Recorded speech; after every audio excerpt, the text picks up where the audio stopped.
Hey guys, my name is Kaden Hickman, and this is my discussion board 2 for our early American literature class. And so today we're going to be talking about John Smith. And so our first question is, many believe John Smith may be the founder of the notion we now refer to as the American Dream. Why might this be the case, and refer to specific passages within the readings? And so just as like a starters, Captain John Smith, just like the Spanish explorers, was very interested in wealth and fame, and he then develops this desire into what we know now as the American Dream. He was a polarizing figure in this growing colony, and he had many people who followed him loyally, but he also had those who hated him. And he worked as an explorer and a map maker, and he helped create English America, and he spurred colonization to the New World.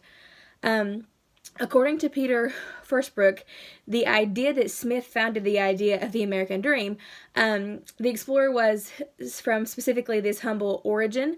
He was the son of a tenant farmer, and he had a chip on his shoulder and had difficulty with authority, especially when he judged his superiors to be incompetent. And so he found it very difficult to rise up through the social hierarchy in England at this time. He really wanted the individual to prosper and grow through his own hard work rather than through any family connections. And so he was the first Englishman really to see things as a solution and independence, as well as hard work as a way to improve your lot. And so this is kind of how he started the American Dream, because he really believed that, I guess you can, you put yourself out there and you do it yourself, and you become successful in yourself. So our question number 2 is, after not only reading some of his writing, but also pursuing the illustrations he drew from his own book, what do you think was John Smith's dream, and why might he have written these books, and what motivated him? So some of his illustrations, specifically the maps of Virginia and New England, show me that he was very motivated by change, as well as the pursuit of doing more. He obviously came over, he had intentions of wealth and fame, but he wanted to be successful, and he wanted to grow this colony that was happening. And so I think his dream was just to make the best colony that he could, and to, move on from there and start something that would continue.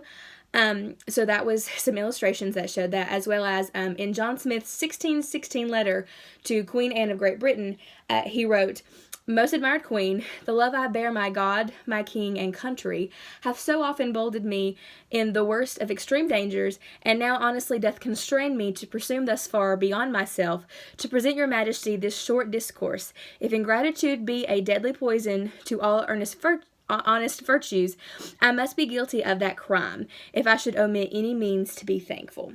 And so I really do think that he, because of this passage, as well as his illustrations, that he's just motivated, and his American dream is to, make something that's going to last. He feels, indebted by his God and, his country and himself, that to just make this colony the best that it can be through hard work, as well as, wanting some wealth and fame.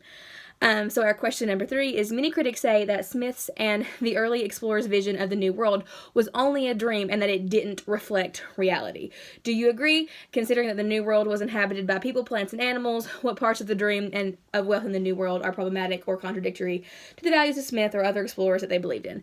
And so I think Smith, as we've said before, like most people, was very interested in wealth and fame, but I think he also wanted to be hardworking at the same time. And so even though this prospect of this new world was very risky, it also offered up the potential to, not only gain some wealth and some, fame with this, new world, but he also could create something that would be lasting. And so I think that the contradictory part would be, valuing individuals as well as, these new plants and these animals and all these things. How do you value that? And that's where I think it would get contradictory at.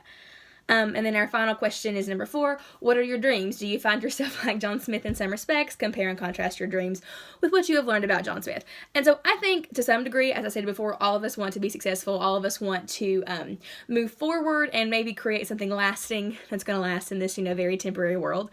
And so I think that some people, have different desires, but, my dreams and my goals, as I've talked about in our discussion board 1, are, I'm going to become an English teacher at the secondary level.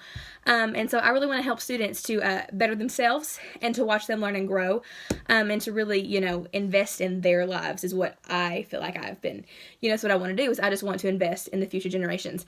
And so I think that, at the same time, John Smith had some of these qualities that he wanted.